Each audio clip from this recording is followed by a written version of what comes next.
Hi friends, welcome to learners cupboard. Price of apples 40% increase అవడం వల్ల ఒక customer 4 apples తక్కువ కొనగలుగుతున్నాడంట 70 రూపీస్కి.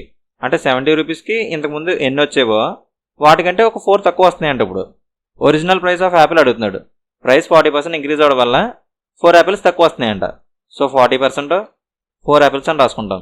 నెక్స్ట్ 100% ఎంత క్యాలిక్యులేట్ చేస్తాం? ప్రైస్ 40% ఇంక్రీజ్ అవుతుంది. So 100% plus 40% 140%.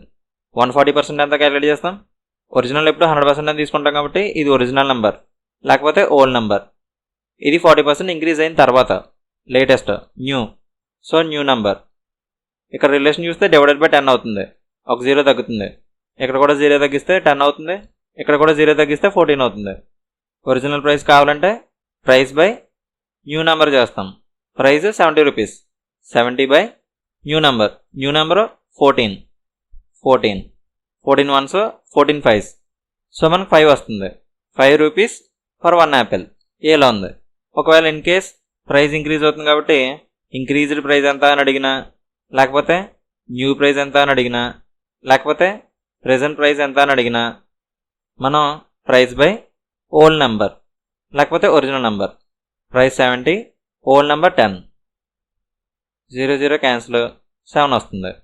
So present price of 1 Apple 7 rupees. ఒకసారి ఫాస్ట్ చేద్దాం. ప్రైస్ 40% ఇంక్రీజ్ అవడం వల్ల 4 యాపిల్స్ తక్కువ వస్తున్నాయంట. సో 40% 4 యాపిల్స్ అని తీసుకుంటాం. నెక్స్ట్ 100% ప్రైస్ 40% ఇంక్రీజ్ అవుతుంది కాబట్టి 100 ప్లస్ 40 140%. ఒరిజినల్ ప్రైస్ అడుగుతున్నాడు. సో నాకు న్యూ నెంబర్ కావాలి.